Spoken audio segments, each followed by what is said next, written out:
नमस्कार मित्रांनो. आज आपण एक डायबेटिक रेटिनोपॅथीची केस जी आपण बरी केली आपल्या रुग्णालयामध्ये ती बघूया. 48 वर्षाची फिमेल रुग्ण आहे. तिला मधुमेह अनेक वर्ष होता. आयुर्वेदाची जी औषधं आहेत ती तिने काही घेतली नव्हती. फक्त ॲलोपॅथिक औषधं ती इरेग्युलरच खात होती. पथ्यही पाळण्यामध्ये कमी जास्त होती. दुसरी गोष्ट मानसिक तणावाखाली सुद्धा मध्ये-आधी राहत होती.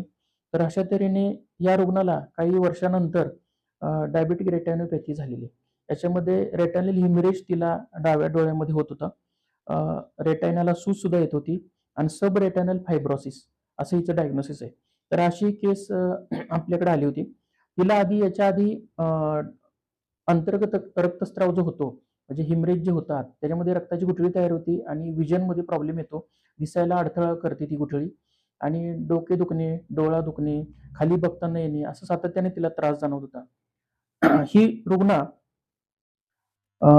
ॲलोपॅथी डॉक्टरांच्याकडून डायबेटिक रेटिनो स्पेशलिस्ट जे आहेत पुण्यामध्ये तिथं रेफर झाली होती. म्हणजे सुपर स्पेशालिटी इन ऑप्थल्मॉलॉजी तिथं रेफर झाली आणि हिला त्यांनी अँटीकोगुलंटचं एक इंजेक्शन असतं, ते डोळ्यामध्ये घ्यायचा सल्ला दिला. त्या पद्धतीनं एक इंजेक्शन सुद्धा तिनं घेतलेलं आहे आणि त्याच्यामुळे तिला थोडा टेम्पररी रिलीफ मिळाला. गुठळी जी आहे ती डिझॉल्व्ह झाल्यामुळं आराम मिळाला. पण पुन्हा रक्तस्राव होऊन पुन्हा असा त्रास तिला होतच होता. त्यावेळेस पुन्हा ज्यावेळेस ती चेकअपला गेली तेव्हा तिला पुन्हा तोच सल्ला देण्यात आला. 8,000-10,000 हजाराचं इंजेक्शन अँटीकोगुलंटचं डोळ्यामध्ये घ्यायचा सल्ला देण्यात आला होता. तर याच्यानंतर रुग्ण आयुर्वेदाकडे आपल्याकडे आली.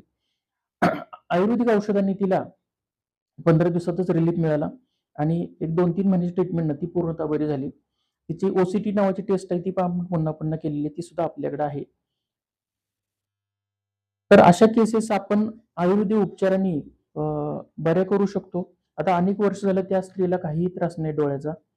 शुगर कंट्रोल कमी जास्त असताना सुद्धा ती रुग्ण डोळ्याच्या आजारापासून पूर्णपणे मुक्त आहे.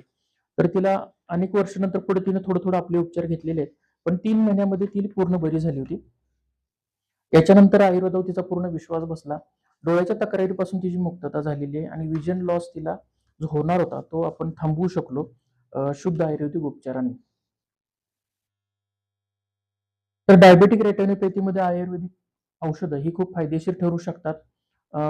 ॲलोपॅथीमध्ये खूपच मर्यादित औषधं, उपचार पद्धती त्याला उपलब्ध आहे. लेसर थेरपी आहे.